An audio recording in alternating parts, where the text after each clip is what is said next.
안녕하세요. 박진영의 마키아벨리 시작하겠습니다. 오늘은 좀 특별한 분을 모셨습니다. 우리 김용민 평화나무 이사장님 모셨습니다. 네, 안녕하세요. 네, 반갑습니다. 안녕하세요. 예, 한번 나왔었어요, 마키아벨리. 아, 그렇습니까? 예. 정기환 대표가 진행을 했나요? 아니, 그럼 박승영 선배가. 제가 진행했습니다. 그럼 아이고 죄송합니다. 이 스튜디오에서 했었습니다. 아, 그렇습니까? 예. 제가 이게 습관이 예. 사실은 저희 두 사람이 예. 방송을 하면 늘 김용민 이사장님이 진행을 하고 아, 저는 패널로 나오게 됐는데 예. 바뀌니까 어색하네요. 아닌데 오늘은 제가 네. 게스트로 나올 만합니다. 아, 저는 그렇습니까? 패널로 나올 만해요. 네네. 오늘 제 전문 분야입니다. 아, 그렇습니까? 예, 이동관의 컴백. 언론 장악 어떻게 될 것인가. 제가 네. 이 MB 정권 때 네. 방송 장악 온몸으로 다 그 네. 풍파를 맞았습니다. 이거 정확하게 얘기해 줄 사람이 몇 없을 거예요. MB 정권 때 출마하지 않으셨나요? 아, 출마도 했었죠. 출마도 했었고, 그때 이제 원래 제 직업은 이제 방송을 주 무대로 하는 시사평론가였거든요. 네네.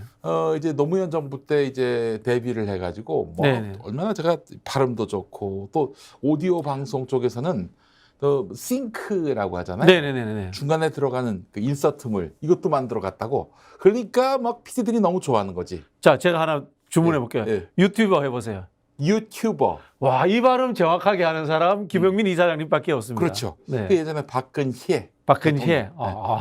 그러기도 했었고. 아니 그럼 아나운서를 하신 거예요? PD를 하신 거예요? 아, 예전에 그 제가 이제 방송 경험이 어떻게 되냐면은 98년 98년도에. 대학 2학년 대학 4학년 때 네네. 1학기 마치고 2학기 때 네. 극동방송에 네. PD 겸 아나운서로 입사를 했습니다.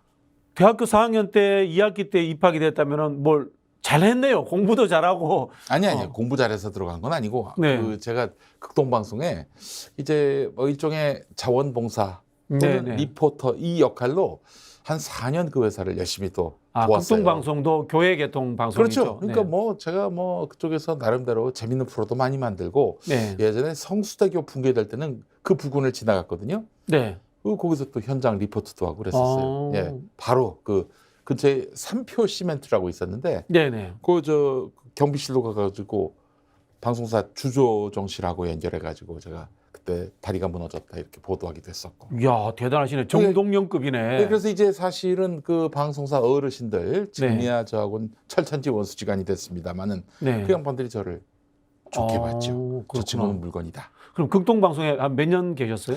그래서 이제 98년 이제 8월에 입사를 했고요. 네. 저는 이제도 음악을 트는 걸 좋아해가지고 네. FM만 있었던 그 이제 AM이 있었던 서울 아니고 FM이 있었던 창원에 들어가서 네. 이제 거기서 있었고 창원에서 속초 갔다가 서울로 해서 2000년 10월에 이제 그만뒀습니다. 2000년 10월에 한 네. 2년 조금 더 하셨네요. 그렇습니다. 그때 느낌은 뭐 창원 가고 속초 가시고 하니까 뭐 영화 라디오스타 생각이 나네요. 그렇지. 라디오 스타보다도 네. 그 속초 같은 경우에는요. 그 이 수색 쪽에 살던 유지태와 네. 강릉 라디오 방송 PD였던 이영애의 그 영화 봄날은 간다. 라면 봄날은 먹고 간다. 가실래요? 예, 그렇지. 예. 그 제가 이제 속초의 라디오 PD고 네. 제 아내가 그때 수색에 살았어요. 그래서 결혼 전입니까? 네, 그러면? 그래서 가을날은 간다 이렇게 해가지고 야, 뭐 하여튼 나름대로 그때- 서사를 만들었습니다. 예, 라면 같이 드신 적 있으세요? 라면이요? 네. 그렇죠. 오징어 짬뽕 라면. 오징어 짬뽕 라면에 꽂혀가지고 한 네. 2박스를 사놓고 뭐 2달인가 3달인가 그렇게 먹은 적이 있었어요. 정말 대단했습니다. 사모님이 오시면 오징어 짬뽕 드시고 가실래요? 그렇죠. 오징어 짬뽕 라면. 어쨌든 제가 이제 극동방송에 있었었고 그 있는 동안에 진행도 하고 제작도 하고 그러니까 뭐 극동방송 나올 때는 마찰이 있으셨죠? 그렇죠. 저기 여의도 순복음교회 조용기 목사가 네. 그 교회 헌금을 갖고 자기 아들 스포츠 신문 스포츠 투데이를 만들어줬거든. 네. 그래서 아니 어떻게 이럴 수가 있는가? 문화 선교한다더니 그때 스포츠 투데이는 막 그냥 배우들 벗은 사진. 그렇죠. 약간 황색 전화기 비슷했죠. 그래서 네. 그 새색 잉크가 모자랐다는 소문이 날 정도로 이야. 얼마나 페이지마다 벗겼는지. 네네. 많이들 좀 농담이었고. 네. 그래서 그걸 갖고 이제 제가 나름대로 만든 홈페이지 그때는 페이스북도 트위터도 없던 시절이었어요. 제가 네. 그냥 아예 프로그램을 짜가지고 홈페이지를 만들어서 교회에 대해서 비판하는 글을 올렸다가 이게 들통이 나가지고 잘렸지. 사실상. 예. 그 사실 좀 소송할 수 있는 거리 아닌가요? 그 정도면은 아예. 사적인 영역에서 했던 일인데 회사에서 그걸 가지고 트집을 잡아서 교회를 비판했다라고 잘랐다 그러면은 그 시대가 이게 네. 뭐 그런 시대입니까? 뭐 무슨 극동방송엔 노조도 없었고 아무도 제 편이 돼줄 사람이 없었고 네. 뭐 그냥 나왔어요 그때.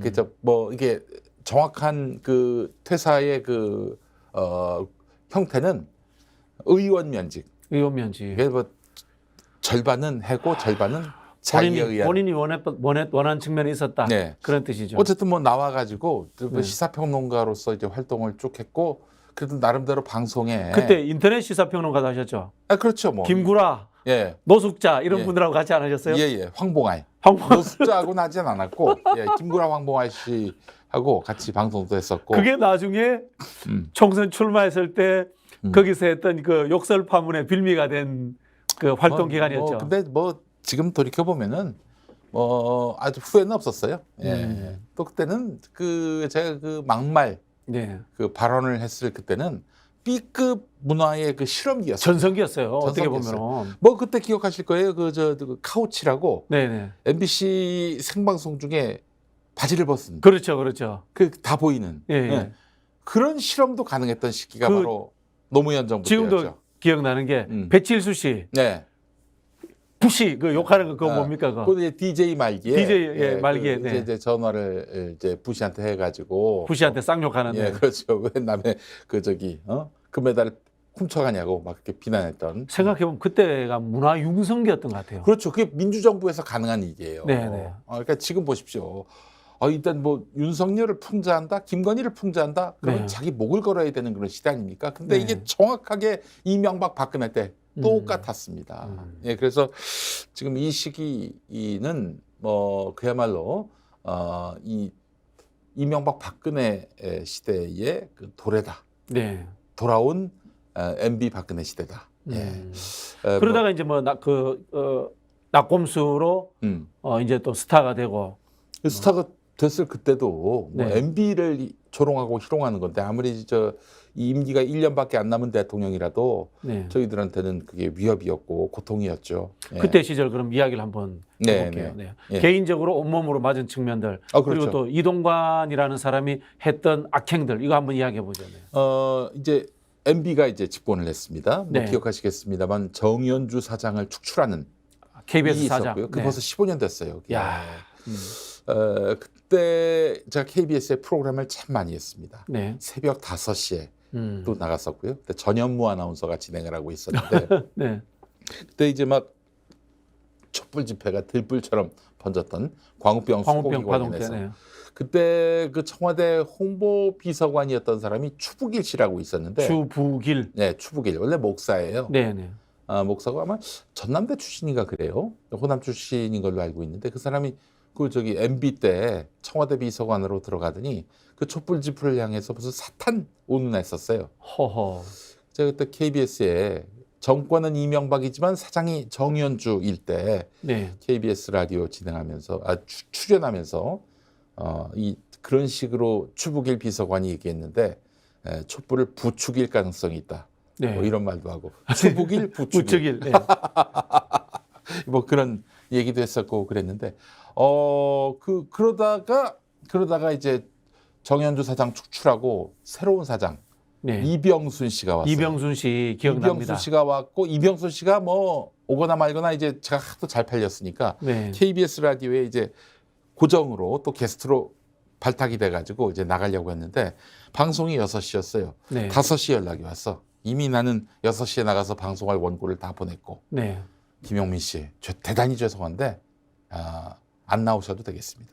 오늘 하루만 아니 영원히. 앞으로 영원히 예. 레귤러로 난 그 편성이 네네. 된 건데 예. 뭔 얘기인지는 다 알죠. 뭐 때문인지. 예. 그래도 놀랐겠네요, 상당히. 그래서 이제 뭐 하여튼 KBS에서 다 잘렸어요. 너무 안타깝더라고. 그 PD들이 좀 아무리 일개 게스트지만은 이렇게 그냥 가라고 해서 가라고 위에서 지시가 내려왔다고 그냥 보내나. 보도국이었나요? 예능국이었나요? 라디오국이었죠. 라디오국이었습니다. 저는 TV는 안 나왔었고. 네. 근데 이제 나보다 더 심한 사람이 뭐냐면 저야 이제 라디오 게스트였는데 가까운 저 김구라 씨는 이 네. TV 진행을 많이 했었다고요. TV 게스트도 많이 했고 예, 예. 그 양반도 다 잘렸어. 김구라 씨는 왜 잘렸죠? 정부의 비판적인 그 예전에 그 형님이 저 이명박이 시장일 때 서울시장일 때 그 예. 형님이 이제 버스 전용차로 네, 네. 이것 때문에 한번 저 대단히 늦었나 봐요. 그것 때문에 처음에 이제 그 버스 전용차로 네. 정착되기 전에 그래서 이제 그 케이블 TV 나가가지고 이명박이 새끼야 뭐 이런 얘기도 했었고 네. 또 저기 참여정부 초기에 윤덕홍 교육부 총리 아시죠? 예, 예, 예. 대구 출신 네, 네, 네. 시골 학교 출신인가 아마 그런 걸로 알고 있는데 네, 교사. 네, 네, 네.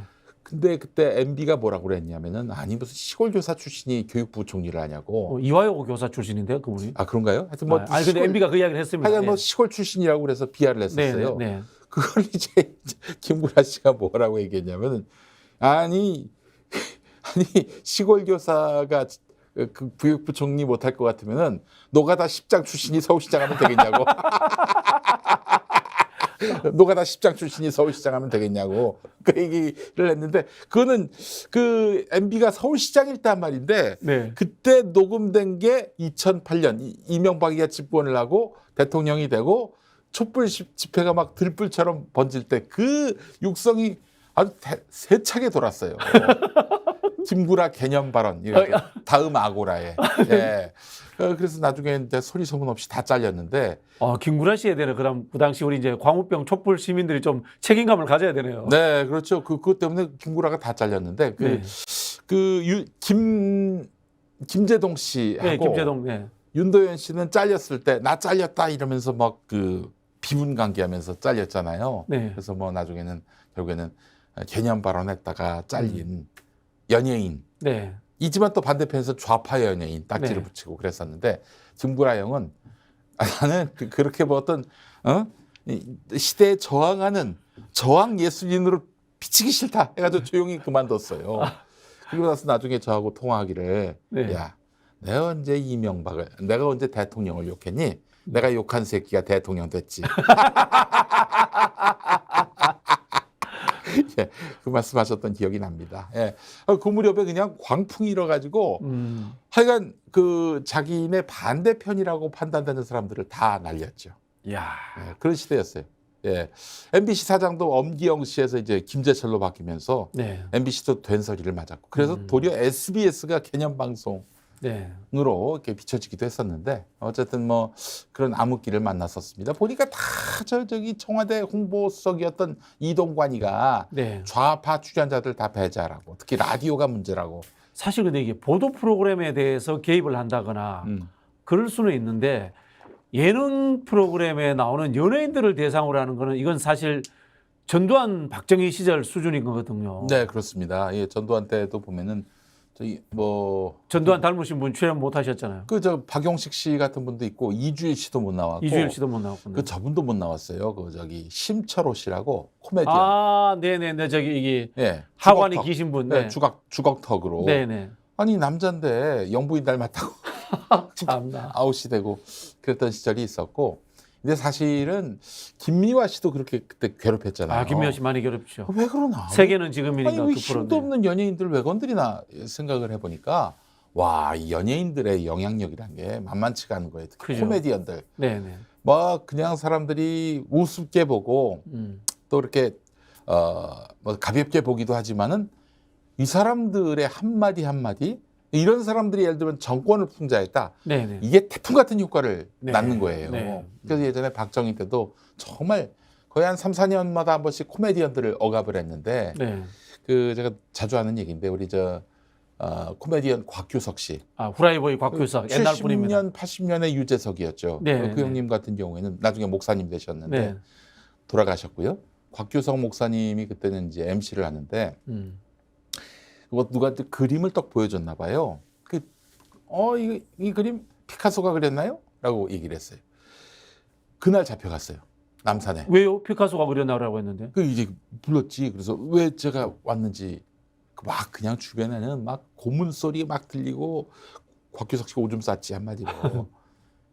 당신 말이야. 피카소가 공산당원인 걸 알았어 몰랐어. 헐. 뭐 우리도 사실 그 얘기를 듣고 피카소가 공산당원이었구나. 근데 사실 그 정도가 아니라 피카소가 뭐 유럽의 공산당원 정도가 아니라 한국 전쟁을 말하자면은 풍자라고나 할까 비판한다고나 할까 그런 그림을 그린 적이 있습니다. 네. 그래서 그랬나요? 한국 전쟁이 아니고 한국 전쟁 전에 있었던 민간인 학살, 민간인 학살을 맞아요. 이제 다룬 그림을 그린 적이 있어요. 신천 학살인가 아마 그럴 겁니다. 네네. 예. 그래서 이제 그렇게 이제 불려갔던 곽규석 씨가 뭐 잘못했다고 손법 싹싹 빌고 나왔죠. 그리고 막 수시로 코미디언들 애들에게 굉장히 저속하다. 네. 교육에 도움이 안 된다 해가지고 막 코미디언들 못 나오게 하고 못 나오게 하니까 막 탤런트들을 갖고 코미디 시키고 뭐 나중에는 너무 굶으니까 네. 아예 나와라. 네. 대신에 이 우화라고 하잖아요. 네. 동물복을 입히고 대가리 씌우고 출연시키고 그러면 이제 동물들이 나오는 거니까 거기에 무슨 정치적 의미가 있겠어요. 근데 한 번은 또 연출자가 잡혀갈 뻔했어요. 네. 왜냐하면은 황소를 뒤집어 쓴 코미디언이 가다 자빠진 거야. 황소가 공화당 상징한다고? 그렇습니다. 네. 공화당 상징 이게 굉장한 메타포 아니냐? 네. 그래서 너 여기서 무슨 메시지를 담은 거냐? 그래서 잡혀갈 뻔하기도. 도둑이 제발 저릿나요? 그렇지 한마디로 얘기했어. 그렇게 수시로 4년에 한 번씩 코미디언들을 드자비를 했던 정권이 바로 군사 독재 정권이었죠. 근데 김용민 이사장님이 코미디 역사 이런 거 재밌게 이야기하시면은 나중에 서승만 선배님이 나와서 할 이야기 없어지는. 그런가요? 예. 네. 이 사실은 옛날부터 이게 광대들 있잖아요. 광대들은 함부로 건드리는 게 아니었어요. 그렇죠. 예. 광대들이 천민임에도 불구하고 함부로 건드리지 않았죠. 예전에 아마 왕의 남자 네. 왕의 남자 보면은 이제 이준기 씨하고 가무성 씨였나? 예. 네. 이분들이 막 남사당패 같이 이렇게 저작거리에서 연산군을 막 비꼬고 그랬었지 않습니까? 결국 그 영화에서는 연산군한테 잡혀가가지고 그 앞에서 왕의 그 웃음을 자아냄으로써 이제 먹기도 하고 우대도 받고 그랬었는데 근데 실제 역사를 보면은 곤장을 연락에 맞았다는 그게 실화야. 예. 그럴 정도로 이 시대의 광대들에 대해서는 이들이 미치는 대중적 파급력이라는 건 상상도 못할 일이어서 엄숙주의에 사로잡힌 이 보수 기득권 세력들은 항상 전전긍긍했어요. 지금도 마찬가지고. 그래서 조금만 의식이 있고 조금만 저항적이면 그냥 다 쓸어버리는, 다 쫓아내버리는 이런 문화들이 사실 우리나라 이제 보수 정치 세력들에게 아주 흔히 볼 수 있는 현상들이죠. 사실 우리가 이제 이명박 정권이 들어서기만 전까지만 해도 이명박을 극우 보수라고 보기보다는 실용주의적으로 봤기 때문에 산업적 측면이라든가 문화적 측면에 있어서는 그 전에 있었던 김대중 노무현 시절에 이 꽃피운 것이 그대로 이어질 줄 알았어요. 그러니까 김대중 노무현의 어떤 민주주의에 더해서 이명박의 경제 성장, 시장주의 이런 것들이 뭐 이렇게 시너지를 낼 줄 알았는데 그렇지 않고 민주주의는 후퇴하고 경제 성장은 자기 가족, 측근들만 이러니 국민들이 분노를 언론 탄압할 거라고 상상도 못했어요, 사실. 그렇죠. 그러니까 사실 언론들이 다 또 장악을 당하고 순치가 되고 그런 가운데서 사실은 낙검수 바람도 있었던 거죠. 자, 여기서 질문 하나 드릴게요. 시기적으로 보면은 광우병 파동이 있고 나서 이명박이 언론 장악을 시도한 겁니까? 아니면 광우병 파동 전에 이미 언론 장악을 시도하려고 한 겁니까? 이명박이 갖고 있는 언론관 자체가 이제 그 시대에 맞지 않았던 거죠. 그러니까 KBS를 그 정권 걸로 알았다는 거예요. 관영 방송으로 생각했구나. 그렇죠. 국영방송. 공영방송이 아니라 국영방송으로. 그 비슷한 게 이제 서울시장으로 있을 때 TBS가 그랬잖아요. TBS, TBS가 막 그냥 이명박 홍보 방송을 하기도 했었고요. 그러다가 이제 집권을 했는데 KBS도 큰 TBS로 본 거지. 지금 윤석열도 그런 인식을 갖고 있는 것 같아요. 그런데 막 KBS에서 저항한단 말이에요. 지난 정권에서 임명됐던 정현주가 좋은 말 할 때 나가라고 했는데 안 나가고 강제로 끌어낸 거 아니겠습니까? 그 결국에는 그 해고가 부당하다는 판결이 나중에도 나왔고요. 예, 그러니까 아예 인식 자체, 언론 자유에 대한 인식 자체가 없는 가운데서 집권을 했는데 오라 뭐 그냥 광우병 촛불 일어나고 그 줄기 원류에 PD 수첩이 있고 MBC 공영방송. PD 수첩. 예. PD 수첩은 군사 정권 시절에도 맥을 이어오던 프로예요, 그게. 그러니까 네.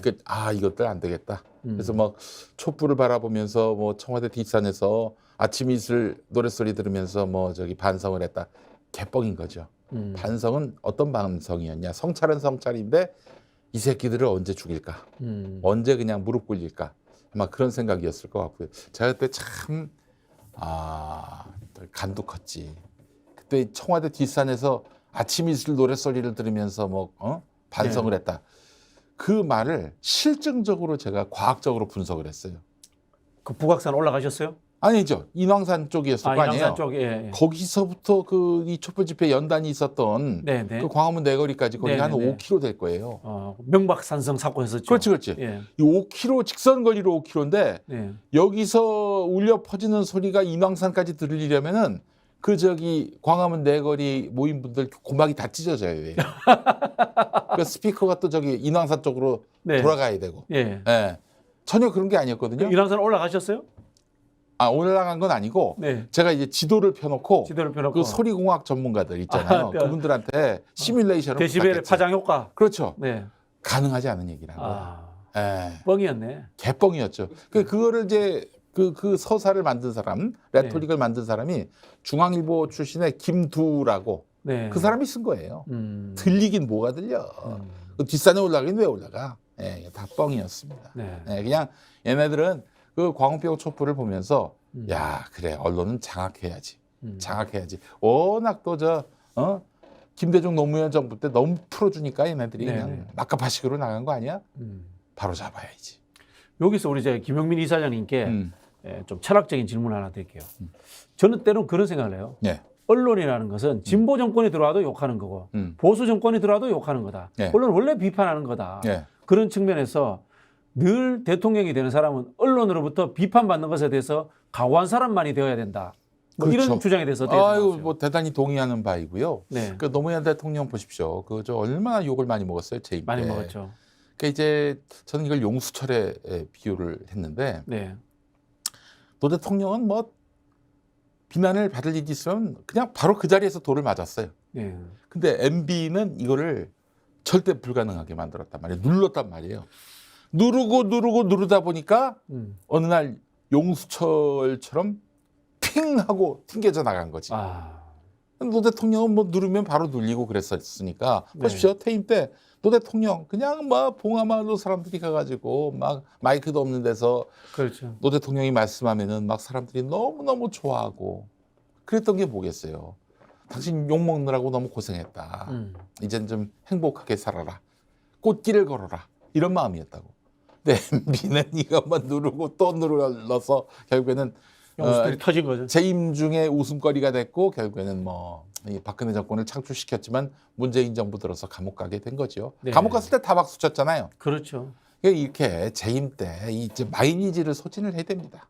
비난 마일리지, 국민들의 원성 마일리지를 다 소진시켜야지. 그거 듣기 싫다고 그렇게 짓밟아버리고 그러면은 대통령 안 하는 게 나아요.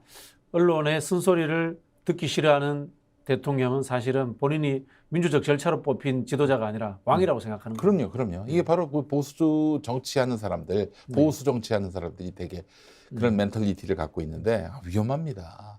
그 지금 윤석열은 이거 뭐 말할 것도 없어요. 이거 뭐 전두환, 노태우, 김영삼, 이명박, 박근혜의 나쁜 점만 다 골라가지고 결정된 그런 존재가 아닌가. 예. 상대적으로 MB보다 박근혜 때는 좀 그나마 덜한 편이었죠, 오히려. 왜 그랬느냐? 네. 무능한 정권이었기 때문입니다. 무능한 정권이었어요.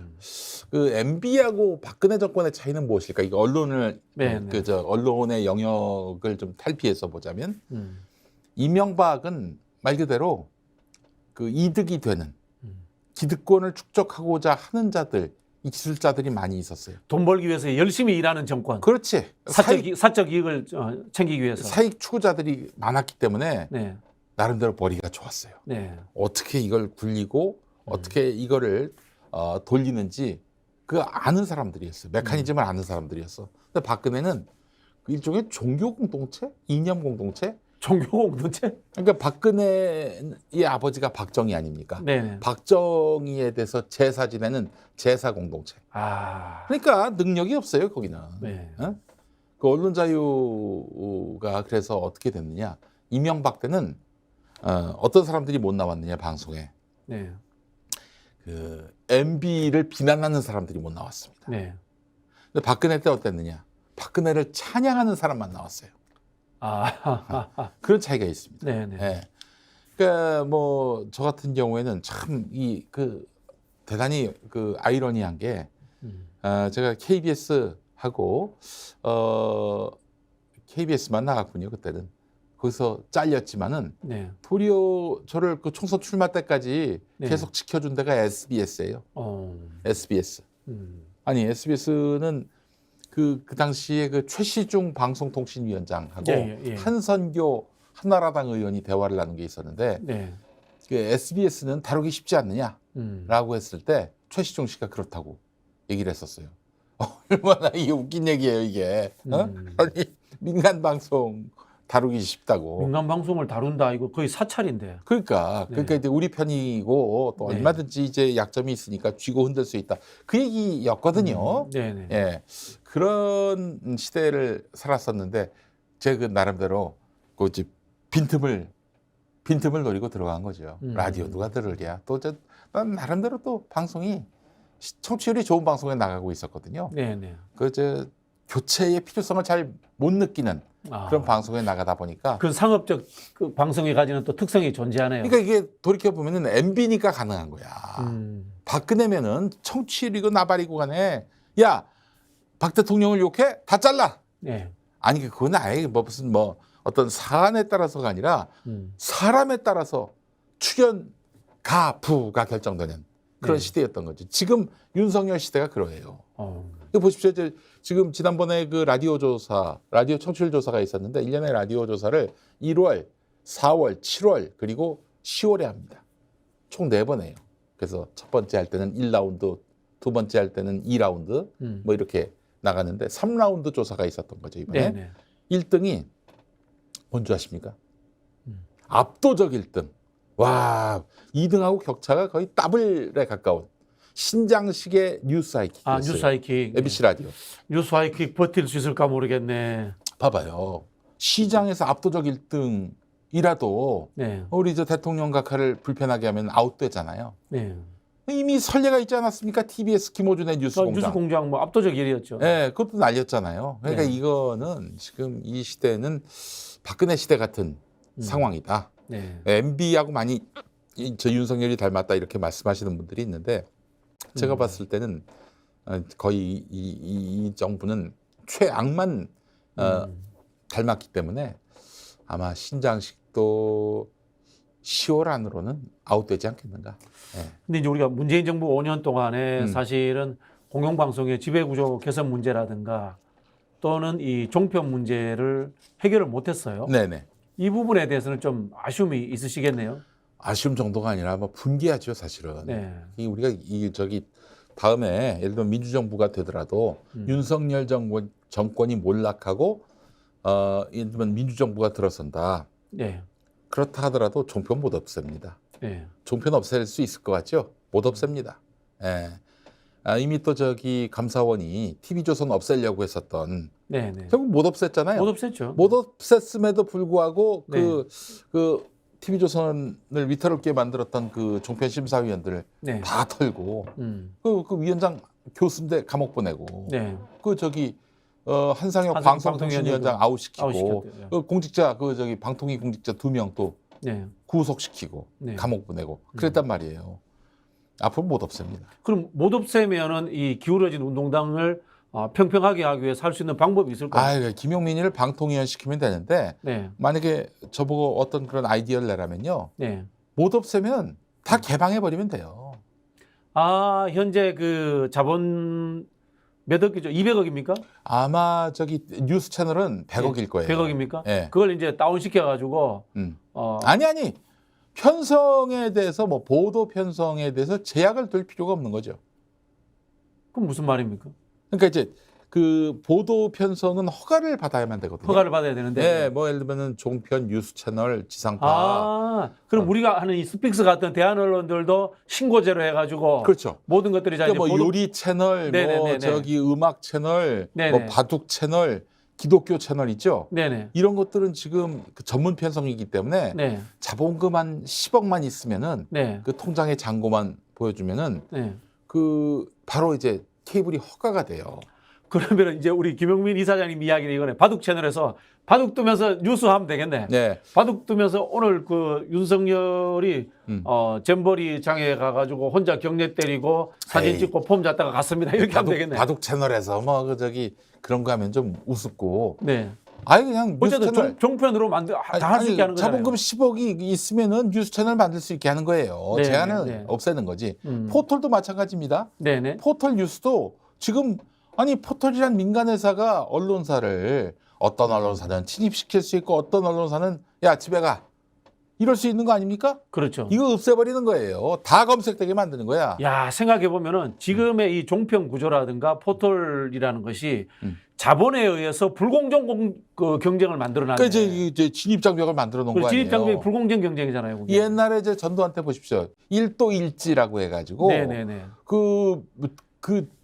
그런 어떤 이 문턱을 만들어 놓고 너희는 신문 못 만들어. 그 시장주의 정신이 어긋나는 거죠. 너희도 사실은. 방송 못 만들어. 네. 그랬던 시절이 있었잖아요. 그래서 그때는 기득권자들이 이 권력과 유착이 돼가지고 권력이 허락하는 매체만 신문을 내고 방송을 쏘고 그랬잖아요.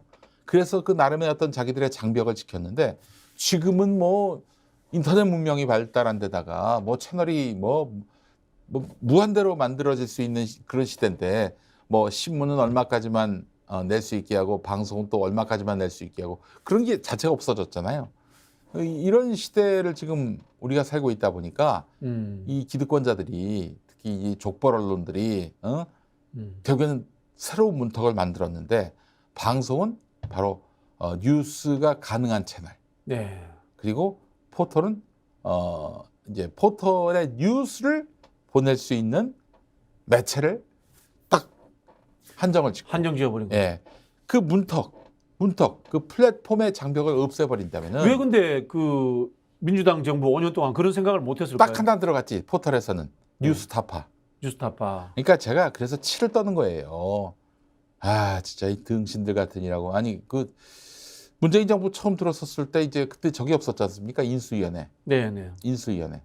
그래서 거기서 이제 인수위원회 비슷한 게 뭐 국정자문위원회인가요? 네, 제가 거기 전문위원으로 일을 했는데 저는 뭐 그쪽 파트가 아니니까. 네, 위원장이 저 김진표. 네, 김진표. 예. 네. 그때 이제 그 관련한 그 업무를 담당했던 분 얘기가 네. 뭐 새로운 방송 만들고 이런 거 절대 안 된다. 아예 애초부터 계획이 없었어요. 그리고 노무현 정부 때 공영방송 KBS, MBC가 뭐 제 기능을 할 때는 뭐 굳이 뭐 새로운 매체를 만들어 뭐 하겠냐. KBS, MBC 애들이 싫어해. 네. 이랬다고요. 예. 실제로 저기 문재인 정부 들어서고 저 고대영 날리고 김장겸 날리고 그래서 KBS, MBC를 탈원한 그 이후에 뭐 새로운 매체를 만들어서 뭐 굳이 뭐 할 것도 없이 그것도 TBS에서 김어준 잘하고 있잖아.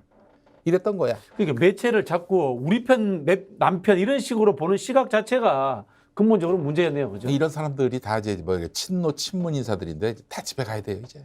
정치 그만해야 돼. 이런 미디어 전략이 전혀 없었단 말이에요.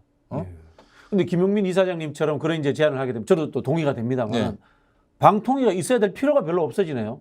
방송통신위원회요? 예, 예. 왜요? 왜냐 지금 이제 인허가권을 없애버리고 거의 신고제 수준으로 가자는 이야기잖아요. 어떻게 그렇죠. 보면. 아니 네. 지금 저 솔직히 얘기해서 지금 케이블 TV 뭐 네. 그 KT 올레 TV 네네네. 뭐 SK 브로드밴드, 예, 예. LG U 플러스 TV 보면은 다 저기 유튜브 접속이 가능합니다.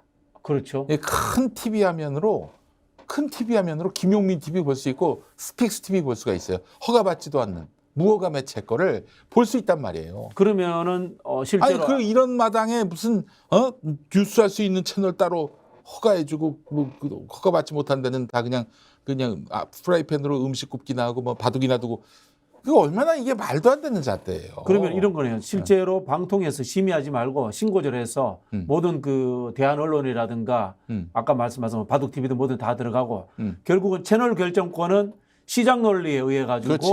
케이블에서 결정하면 된다. 채널 번호는. 이제 난 사실 저 민주당이 정말 한심했던 게 뭐냐면은 이제 그 집권 말기에 네. 그 징벌적 손해배상제도 도입하려다가 그냥 언론인들한테 저항 네. 이 당하고 또 욕 먹고 그랬잖아요. 등신 같은 짓들 아닙니까? 아니 왜 형벌적 접근으로 하냐 이거야. 왜 페널티를 주는 방법으로 이게 활로를 찾냐 이거야. 시장 다 개방해 버리면 되는데. 다 개방해버리면은 반발하겠지. 네. 반발을 조중동이 반발할 텐데 네. 야 반발하든 말든 이러면 될 거 아니에요. 그래도 그렇죠. 일단 한번 개방을 하면은 네. 다시 이게 뭐 어떤 그런 그 장벽을 만들 수가 없어요. 그렇잖아요. 그렇죠. 근데 그 뭐 그냥 징벌적 손해배상제도 만약에 그 만난 끝에 여러 가지 난관 끝에 만약에 만들었다 칩시다. 윤석열이가 없앴을 거야. 네. 집권하자마자. 네. 그러니까 그래서 우리 노무현 대통령 나 참 너무 존경하는 부분 중에 하나가 뭐냐면은 난 이건 진짜 존경했어요. 아마 그 업무를 또 우리 저 박진영 교수님도 담당하셨을 것 같은데 혁신도시 만든 거. 아, 혁신도시. 와, 이거는 진짜 네. 정권이 뭐 수백 번 바뀌어도 혁신도시 정책은 흔들 수가 없는 게 그 땅에다 이거 쥐어버렸기 때문에 도시를 움직일 수는 없잖아. 서울 수도권에 있는 공기업들을 다 지방으로 이전시키고 네. 거기다 혁신도시 만들고 네. 근데 야 서울 수도권 텅텅 비니까 그거 다시 철수하고 다시 서울 수도권으로 와 불가능하지. 불가능하죠. 땅값으면 폭등했을 것이고 뭐 자동차는 바퀴가 달려 있지만 네. 빌딩은 네. 바퀴가 없어요. 네. 옮길 수가 없어요. 그러니까 결국에는 또 저 거기 서울 살던 수도권 살던 사람들은 또 지방으로 일부 갈 내려가고. 수밖에 없죠. 그러니까 대못을 박은 거 아닙니까 노무현이. 그 이게 문재인 정부 때도 안타까운 게 네. 법에 의해 가지고 정부 지분이 30% 이상이 되면은 지방으로 이전하여야 한다로 돼 있어요. 네. 근데 청와대 정책실장이라는 인간이 할 수 있다라고 알고 있는 거야, 법 자체를. 아 그래요? 네, 그래가지고 이걸 국정과제 안 올린 거야. 기가 찬 거예요, 기가 찬 거예요. 지금도 법률에 의해 가지고 그것도 특별법이에요. 특별법에 의해서 122개 공공기관은 예. 지방으로 옮기도록 되어 있어요. 안 하고 있는 거야 지금. 안 하고 있어요. 안 하고 있어. 그러니까 지금 언론 정책을 언론을 어떻게 저기 그 억압하는 방법으로 접근해서는 안 됩니다. 아, 예? 권력이 쓸 언론 정책 필요하죠. 네네. 근데 이게 자칫 잘못하면 억압한다, 통제한다 이런 느낌을 주면 안 되고 도리어 지금 있는 규제들을 싹 없애 버려 가지고 이런 소수 그러나 또 이른바 강소 언론들이 그 날개짓을 할 수 있도록 그 네. 토양을 만들어주는 그런 걸로 해서 대형 매체들의 그 독점 시대를 깨부숴야 된단 말이죠. 김대중 대통령이 이 재벌 중심의 이런 구조, 네. 선단식 경영 이걸 막기 위해서 어떻게 했습니까? IMF 그 극복하는 와중에 펜처를 키웠잖아요. 그렇죠. 펜처를 키운 거 아니야. 네네. 계속 그냥 뿅망치로 두들기듯이 재벌만 때려잡은 게 아니라 아니, 본보기로 대우를 그냥 한번 시원하게 한번 혼내주고 그 이런 뭐 다음이나 네이버 같은 이런 벤처 기업들 막 육성했고 물론 벤처에 거품도 끼었지만은 결국 우리 하다 보면 어쩔 수 없어요. 그럼요. 거품도 끼고 하는데. 우리 이 경제 구조에 큰 변화를 불러일으켰고 또 어마어마한 인터넷 인프라를 깔았지 않습니까? 그렇죠. 역사의 맥을 바꾼 분이에요, 김대중 대통령이. 근데 문재인 정부 때 뭘 했냐 이거예요, 뭐래. 맥? 물론 이제 뭐 중간에 2020년에 코로나가 오는 바람에 위기 관리 정권으로서는 탁월한 정권이었던 것 같아요. 근데 이제 위기 관리만으로는 국민들의 마음을 얻을 수가 없는 거죠. 그리고 언론 지형을 저렇게 바꾸지 않아 가지고 아니 보세요, 김은경, 이재명 그냥 뭐 조금만 좀 개혁하려고 해도 기득권들이 배후에서 조종해 가지고 언론들이 막 씹어대고 뭐 또 얻어맞고 이거 언제까지 이래야 됩니까? 금방 말씀하신 그 시스템은 미국이 그런 시스템인가요? 아니 뭐 저기 뭐 특별히 미국 같은 경우는 정말 네. 뭐 매체가 많죠. 매체가 뭐 그 미국에 한번 그 라디오를 들고 전국 가지고 방송이 거의 없다고 하대요. 없죠. 미국은. 다 네. 지역 방송이죠. 아니 네. 그리고 뭐 사실 뭐 뉴욕 뭐 예를 들면은 저 돈 많이 벌려고 네. 좋은 공부하려고 로스앤젤레스 살다가 뉴욕 가고 보스턴 가고 그러진 않잖아요. 그렇죠. 네. 다 거기서 이제 자급자족하지 않습니까? 네, 네. 그 지역 가 보면 라디오를 돌리면요. 네. 우리는 조금 돌려야 이제 다른 방송이 나오잖아요. 네, 네. 턱 건드려도 딴 방송이 나오고 턱 건드려도 딴 방송이 나와요. 매체가 굉장히 많습니다. 미국은 저기 뭐 제가 좋아하는 맥주도 정말 많습니다. 네? 수천 종류의 맥주가 있습니다. 우리나라 맥주도 사실은 보면은 독점이잖아요, 그거. 예, 예. 그래서 하여튼 이 방송 구조와 관련해서는 일단은 많이 만들어 놨다면은 네. 그 통제하기가 쉽지 않잖아요. 아, 너무 좋은 제안인 것 같아요. 예. 네. 그러니까 통제하기 좋게 그 전두환이가 TBC하고 KBS를 통폐합한 거 아니에요? 합쳐버리고 예. 신문사도 1도 1사 그렇죠. 그렇게 해버리고 이렇게 바꾼 거 아니에요. 그러니까 네. 무수히 많은 언론사들이 물론 그렇게 되면은 뭐 100개의 뉴스 할 수 있는 TV 채널 중에 거의 한 85개 이상은 다 저쪽 편이겠죠. 그러나 똘똘한 15개 채널로 충분히 이 여론 시장에 균형을 만들어낼 수 있다고 좀 보거든요. 근데 보통 이제 우리가 알고 있기로 언론계 종사자들, 그다음에 또 뭐 문화계 종사자들, 예술하는 분들 이런 분들은 웬만하면 진보적이다. 네. 뭐 이런 이야기를 하지 않습니까? 세계사적 통념으로. 예. 아니 미국의 선거 때도 보면은 네. 크리스티나 아길레라 빼놓고 다 저 진보였어요. 네. 사실상. 예. 그런 정도로 왜냐하면 창의적이고 네. 또 어떤 억압을 못 견디고 당연히 그 좌파가 될 수밖에 없는 거죠. 예. 근데 이제 우리나라 같은 경우도 뭐 사실은 과거에는 연예인들이 막 그 정권에 의해서 동원되고 뭐 이렇게 시키는 대로 다 하고 그랬었지만 지금이 어디 그렇습니까? 예. 그래서 뭐 물론 이제 요즘에 또 윤석열이 그렇게 하대요. 얼마 전에 있었던 이 잼버리 네. 마지막 콘서트 때 와 어떤 아이돌 그룹인데 그 저기 김범수의 카카오 엔터테인먼트 거기 소속인 도저히 일정이 맞지 않아 가지고 그 저기 보고 싶다 가수 김범수 아니 말고 그 예. 카카오 예. 예. 그 저기 소속 가수 아이돌이 있었는데 누구지요? 아세요?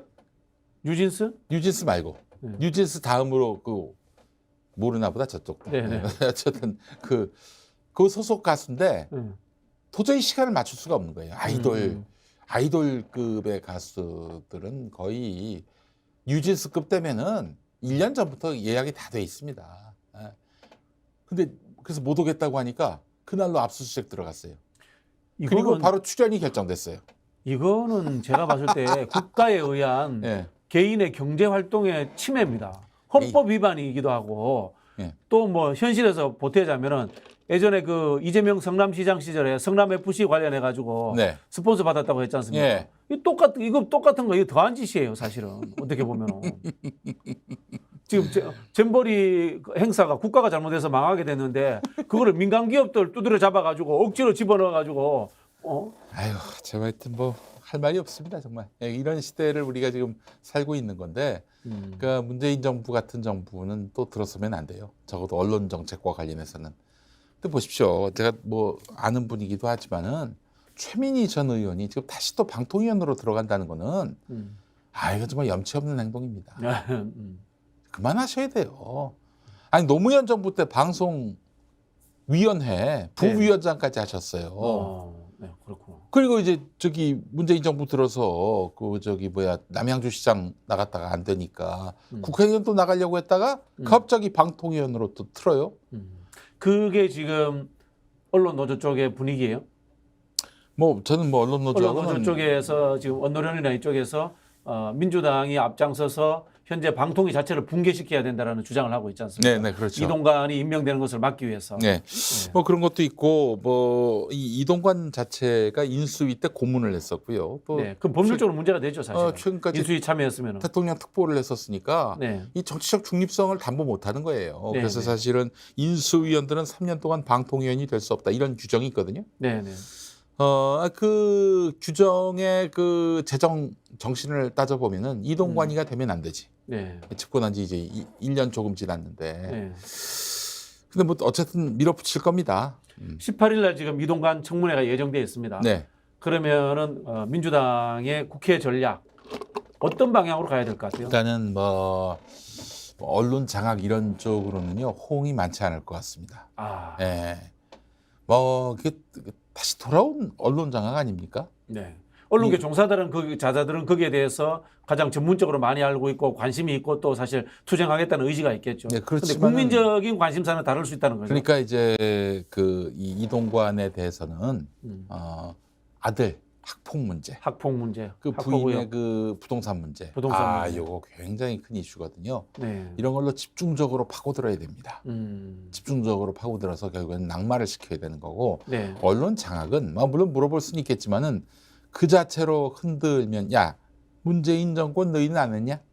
이런 반론이 바로 나온다고요. 하하. 물론 정도의 차이도 있고 문재인 대통령이 무슨 개개별별 방송사들을 장악하려고 한 적도 없었지만은 그 마타도에 불과한 거지만은 그러나 또 그들은 또 그렇게 나설 거란 말이죠. 네. 그래서 이 부분과 관련해서는 좀 도덕성 문제를 집중적으로 파고들어야 한다. 그리고 그래봤자 방송통신위원장 될 거 아닙니까? 네. 되면 어떻게 해야 됩니까? 되면은 이제 무력화시키기 위해서 네. 작전을 짜야죠. 최민희 방송통신위원 들어갈 생각하지 마시고 사표 내시고 무력화로 가는 것이 옳겠다. 나중에 그것이 소송 대상이 되면은 무효가 될 가능성이 대단히 높다. 2명만 갖고 방통위가 꾸려졌을 경우에는 네. 이거는 무효가 될 가능성이 좀 높다고 보고요. 그리고 기본적으로 무효나 마나 그런 절차적 정당성을 깡그리 무시하는 윤석열 정권이 밀어붙이는 방송통신 정책에 무슨 힘이 실리겠습니까? 일단 그 이동관이 지명된 이후에라도 뭐 탄핵이라든가 해임 건의안이라든가 이런 뭐 정치적 공세들은 계속 해야 되겠네요. 민주당에게 그런 실력은 보이지 않습니다. 제가 아까도 얘기했습니다마는 정권 말에 네. 그 언론 개혁한다고 고작 한다는 게 이제 징벌적 손해배상제도 아닙니까? 이런 배상이 어떻게 나오게 됐느냐? 이 법률가들이 너무 많아. 그것도 있고 그 이야기는 그 당시에 문재인 정부에서도 언론이 문재인 정부를 씹는 게 기분 나빴다는 뜻인 거예요. 근데 결과적으로는 친문 인사들이 반대했다고 그러는데 네. 아니 그것마저도 못하게 했으니 검찰 개혁은 손도 못 댄 거죠. 네. 그러니까 이제 싸울 마음도 없고 이 구조적인 어떤 혁신을 할 그런 아무런 의지와 지혜가 없는 이런 사람들이 문재인 정부의 그 어떤 문재인 정부를 이제 그 정권으로 둔 여당 민주당이 주축이 됐으니 아무것도 할 수가 없었던 거죠. 그래서 정말 아이디어도 없고 또 친노 친문으로 충분히 누릴 만큼 누리신 분들은 다 집에 가셔야 한다. 이제 새로운 아이디어와 네. 새로운 추진력 정치적으로 민주당이 좀 혁신을 할 필요가 있겠다. 본인은 혹시 방통위원 이런 거 하실 생각 있어요? 시켜주겠습니까? 어느 누가 김용민을 시켜요? 옛날에 저기 뭐야 내가 기억하기로 YTN 사장. YTN 사장 응모하셨잖아요. 아이 맞아 장난으로 한 것도 있고 그런데 이제 김용민이 같은 사람은 기본적으로 이제 어떤 그 공공기관의 장이 된다든지 그럴 수가 없어요. 대한민국은 그런 나라가 아닙니다. 예.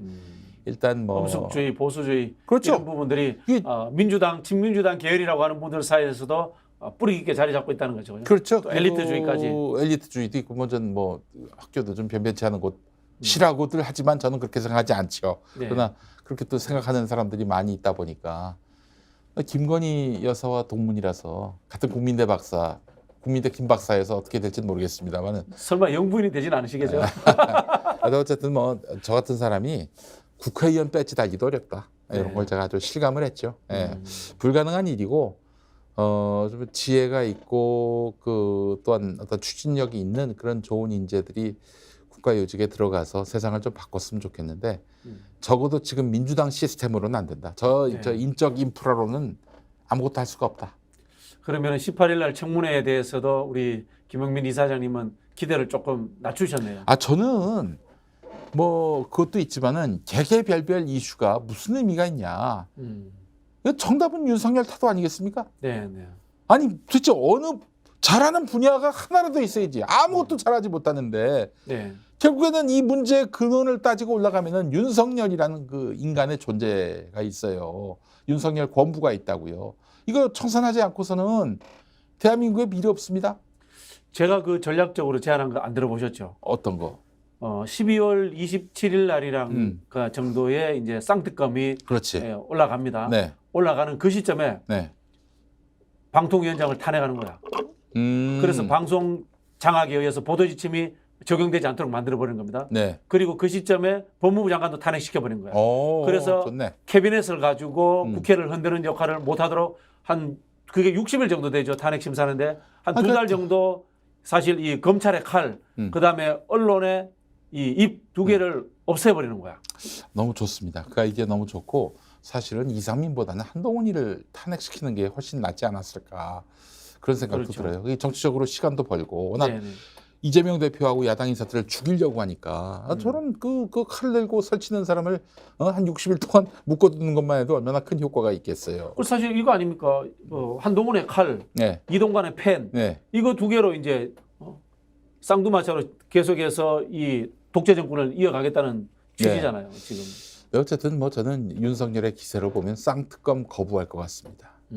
예, 뭐 저기 장모, 자기 마누라, 혹은 뭐 자기 깐부와 관련한 특검. 그럼 이제 국민들과의 전면전이 돼야 되는데. 국민들과의 전면전이 전혀 두렵지 않는 인간이에요. 그렇죠. 그래서 이제 제가 말씀드린 게 그 시기에 예. 언론을 장악하려고 하는 사람을 한 2달 정도 없애버려야 된다. 또 이제 캐비넷을 열 수 있는 사람도 보낸다. 보낸다. 그런데 누가요? 네? 누가 그렇게 할 수 있습니까? 민주당이 해야죠. 민주당이 하겠습니까? 근데 이거는 과반 의석이면은 장관 탄핵이 가능한데. 아니 그 수리로 보면 그렇죠. 네네. 수치적으로 보면 그런데 네. 할 수 있을까요? 참 그걸 저한테 물으니까 참 예. 난감해지네. 민주연구원 부원장이 더 잘 알지. 뭐 국회의원은 아니라서 일반 지금 나부랭이가 뭘 알겠어요. 근데 제가 참 안타까운 게 네. 아니 정말 제가 지금도 다시 돌이켜 보면은 정말 제가 다 민망한 이야기가 뭐냐. 이 민주당 당원이면서 이재명이 싫어가지고 윤석열 찍었던 미운파들. 네. 미운파들이 네. 그때 윤석열 찍자고 하면서 뭐라고 했는 줄 아십니까? 네. 윤석열이가 당선되고 마음에 안 들면은 그러면은 탄핵시켜서 쫓아내고 우리 연희, 낙연희, 연희를 대통령 시키면 된다. 이 지랄을 떨었어요, 이 인간들이. 네. 아니 기본적으로 예를 들면은 그래서 윤석열을 당선시켰단 말이야. 탄핵시킬 수 있는 민주당이냐 이거예요. 기본적으로 탄핵 소추를 해가지고 윤석열이가 헌법재판소에서 뭐 아웃되는 것도 어렵지만 기본적으로 탄핵을 할 수 있겠냐 이거야. 아니 자기 당 대표는 저렇게 감옥 보내자고 할 수 있는 놈들인데 윤석열 앞에서는 찍소리도 못하면서 두려워가지고 벌벌 떠는 그런 놈들한테 뭘 기대를 하냐고요. 저는 21대 국회는 이제 신뢰의 파탄이 났다. 네. 이렇게 생각을 하고요. 그래서 그런 의미에서 내년 총선에서 민주당이 싸울 수 있는 사람, 지혜가 있는 사람을 공천하지 않으면은 전 대선도 또 진다고 봅니다. 지금 지지율이 뭐 60% 그러니까 부정평가가 60%를 넘는다 하더라도요.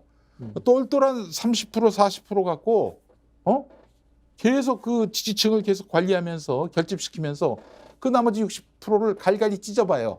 이 당 저 당 만들게 만들고. 그럼 결국 또 해먹습니다. 노태우가 30%대로 당선이 됐지 않습니까? 그렇죠. 네. 그거 생각해봐야 돼요. 네. 아유, 참. 알겠습니다. 오늘 김용민 이사장님하고 좀 많은 이야기를 나눠봤는데 좀 너무 비관적으로 이야기를 하셔가지고. 아니야, 근데 언론 장악을 보면서 네. 다시 또 돌아왔습니다. 네. 또 돌아왔는데 이거에 대해서 책임져야 될 사람들이 다시 뭐 자기가 한 자리 하겠다고 이러는 현실 자체가 너무 비극이에요. 그럼 국민 아니 돌고 돌아서 어떻게 또 당신들입니까? 알겠습니다.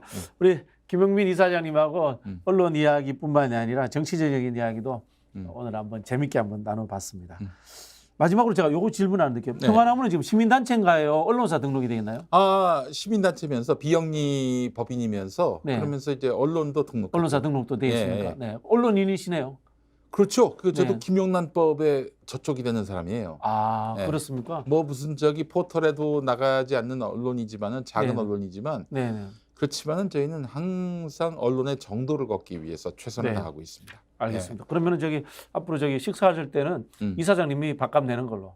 그렇게 하시죠. 네, 그렇게 하시죠. 네. 사는 건 괜찮습니까? 사는 건 괜찮습니다. 예, 알겠습니다. 예. 저는 언론인이 아니니까. 알겠습니다. 예. 정치인인가? 아직 애매하네 진짜. 아직 뭐 출마 계획이 없으시니까. 예. 알겠습니다. 오늘 마키아벨리는 이것으로 마치도록 하겠습니다. 아까 이야기했던 금감원에서 이제 카카오 수속한 것은 아이브라는 아이돌 그룹. 아이브. 예, 제가 뉴진스밖에 모르고 뉴진스 중에도 민지밖에 몰라요. 민지 좋아하시는구나. 강원도 춘천 출신. 그렇습니까? 네. 고향 같은 고향이네. 그렇지. 네. 춘천의 딸, 춘천의 아들. 네. 예. 김진태도 춘천의 아들. 저는 찬또백에 2,000원 좋아합니다. 자, 유쾌한 오늘 마키아벨리 이것으로 마치도록 하겠습니다. 감사합니다. 네, 고맙습니다.